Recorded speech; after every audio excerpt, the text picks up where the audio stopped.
வணக்கம்.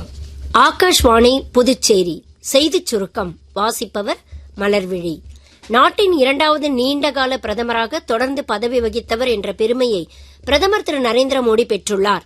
முன்னாள் பிரதமர் இந்திரா காந்தியின் சாதனையை முறியடித்து பிரதமர் திரு மோடி 4078 நாட்கள் தொடர்ச்சியான ஆட்சிக் காலத்தை நிறைவு செய்துள்ளார். அரசுமுறை பயணமாக மாலத்தீவு சென்றுள்ள பிரதமர் திரு நரேந்திர மோடி தலைமையில் இரு நாடுகளுக்கும் இடையே 4 புரிந்துணர்வு ஒப்பந்தங்கள் கையெழுத்தாகின. மீன்வளம் மற்றும் மீன் வளர்ப்பு, டிஜிட்டல் தீர்வு, இந்திய மருந்தகத்தை அங்கீகரித்தல் ஆகிய துறைகளில் ஒப்பந்தங்களும் கையெழுத்தானது.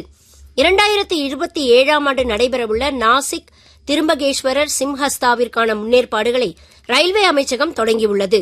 மத்திய ரயில்வே அமைச்சர் திரு அஸ்வினி வைஷ்ணவ் மற்றும் இணை அமைச்சர் திரு ரவ்னித் சிங் பிட்டு ஆகியோர் சிம்ஹஸ்தா 2027க்கான ரயில் திட்டங்களை விரிவாக ஆய்வு செய்தனர்.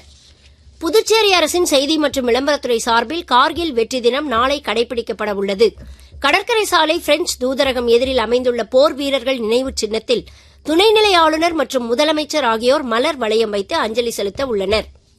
புதுச்சேரி அரசின் தொழிலாளர் துறை வேலைவாய்ப்பு அலுவலகம் சார்பில் ஜூலை 30ஆம் தேதி வேலைவாய்ப்பு முகாம் நடைபெறவுள்ளது.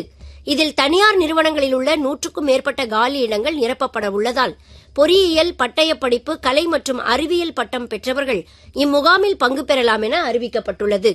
புதுச்சேரி அரசு சார்பில் எம்.ஏ. சண்முகம் பிறந்த நாள் விழா இன்று கொண்டாடப்பட்டது. புதுச்சேரி கடலூர் சாலையில் மரப்பாலம் சந்திப்பில் உள்ள அவரது சிலைக்கு அரசு சார்பில் சபாநாயகர் திரு செல்வம், உள்துறை அமைச்சர் திரு நமச்சிவாயம், துணை சபாநாயகர் திரு ராஜவேலு, சட்டமன்ற உறுப்பினர் சாய் ஜே சரவணன்குமார் ஆகியோர் மாலை அணிவித்து மரியாதை செலுத்தினர். இத்துடன் இந்த செய்திச் சுருக்கம் நிறைவு பெறுகிறது.